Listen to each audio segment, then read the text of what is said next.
Harry's Wife, Part 105.3. The Sussex Series. Stay Together. Hello, I'm HG Tudor. This is the concluding section of the excellent mini-series explaining to you what the potential outcomes may be with regard to the relationship involving the Sussexes. I first detailed the potential outcomes if Harry were to escape. I then detailed the scenarios surrounding if Harry's wife were to disengage from Harry, most likely based upon the fact that either he has a breakdown or is ultimately not of much use to her, where he becomes uncontrollable, or she swaps him out because she finds a replacement for him as intimate partner primary source. Not only does this, of course, enable you to understand the dynamic between the two of them, it also allows so many of you to understand the dynamic that you may well have experienced, or where it might lead to if you remain currently ensnared. We now turn to the final outcome, which is they stay together. Why might that happen? Well, it's certainly not the case that love conquers all, although, of course, she believes that that's the case, being an unaware mid-range narcissist. The reason why they would stay together isn't so much of what keeps them together in terms of a gelling influence, but rather quite simply because the other two occurrences haven't happened. Firstly, Harry has not escaped. Why might that be? Simply, he lacks the balls to do it, or her grip on him is so hard it's difficult for him to do so, and of course his own emotional thinking causes him not to realise what's truly happening to him. Of course he will be able to see that he's not happy.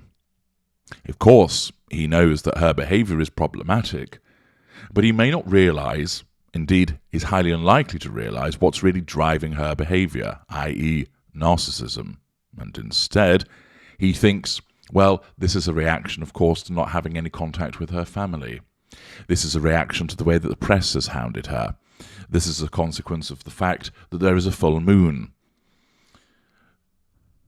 Nearly all victims of narcissists, when they are first devalued and enter the sustained devaluation, have no idea that they're dealing with a narcissist.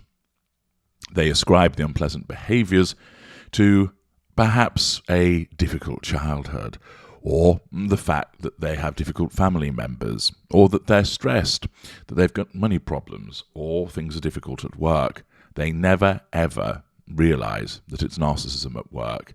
And thus, rather than bail and go, I'm with a narcissist, this is not going to improve, I'm being abused, goodbye, they stay and try and fix, try and heal, get to the truth of the matter, albeit going down the wrong routes until they get to my work. That is invariably the response of an empathic victim to such an ensnarement. So they stay together because Harry simply doesn't escape, and that is a potential outcome. The other aspect, of course, is they stay together because there's no disengagement trigger. The 5 triggers that I talk about in the excellent video, 5 Reasons Why the Narcissist Leaves You, don't occur, and therefore he doesn't gird his loins to leave, and there's nothing that triggers her to get rid of him. Essentially, although of course he remains painted black and alternates through these periods of respite, golden periods, then devaluation, golden period, devaluation, the whole roller coaster, he still serves a purpose. He hasn't broken down and therefore functions. He's still controllable. He hasn't caused massive wounding or exposure, and there isn't anybody else that her narcissism deems is suitable for replacing him. Thus, on it goes. The dance macabre continues. What would it look like if they stayed together? Well, to put it bluntly, it ain't pretty. One potential outcome is he continues to try and make a decent fist of it all, trying to please her, trying to placate her, trying to appease her. That he wants to make the relationship work, that he still loves her, that he wants them to stay together for the sake of the family unit, based on the assumption that there are children. That was our baseline scenario, and therefore he keeps plugging away. He doesn't want to leave.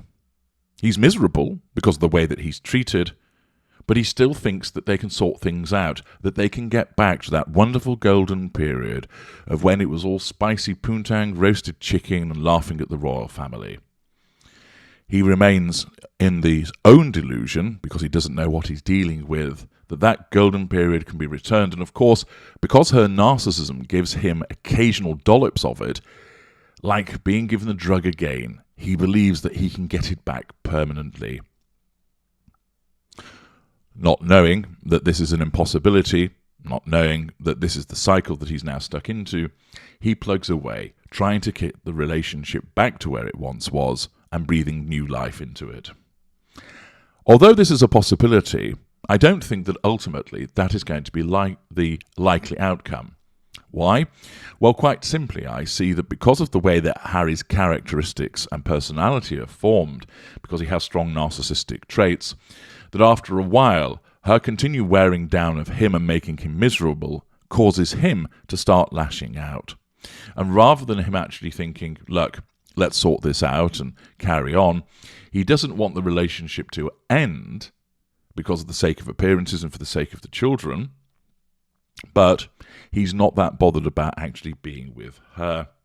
And then what we basically are left with, that there is an appearance of a marriage for the sake of their brand and for the sake of the children, but behind the scenes is a different story altogether.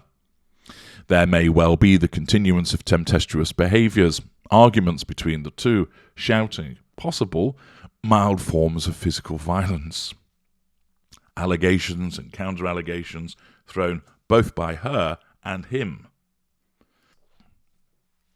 She instigates devaluing behaviour, and rather than him bend over and take it, he fights back.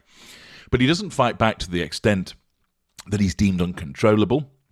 He doesn't fight back to the extent that he decides to leave, but rather he stands up for himself and at times, more likely, will just withdraw from her. And she will then assert control over him by saying, "Ah, yes, run away again, you childish little man-child." And therefore, in her subconscious, that affords her the sensation of control, with Harry muttering under his breath, "Fuck you, fuck you, fuck you," as he exits or goes off and plays with the children or takes them somewhere else. Ultimately, I would see that there would be the outward appearance of it being a marriage with occasional public appearances, and then they lead effectively separate lives. He may well shuttle backwards and forwards between the United Kingdom and possibly Africa, a place that is very dear to his heart. She is likely to stay in the United States, pursuing her own interests of fashion, maybe resurrecting the Tig, becoming more involved in her bananitarian and even possibly political ambitions. There will be the occasional public appearance between the two, maybe the occasional appearance of the grip of doom. Harry will never look particularly happy, as we have seen as of late, but he does it in order to put on those appearances. Dependent upon how all of that is managed, it may be the case that there are repeated suspicions that it is a dead marriage, based upon, of course, the analysis that occurs when you're dealing with the relationship between a narcissist and the victim, and also little leaks of information that come from people. Or it may ultimately be an open secret that they lead separate lives and they're just together for the sake of the children and the appearance of the brand. Ultimately, should they stay together because he doesn't escape and there's no disengagement trigger, it is not a happy union.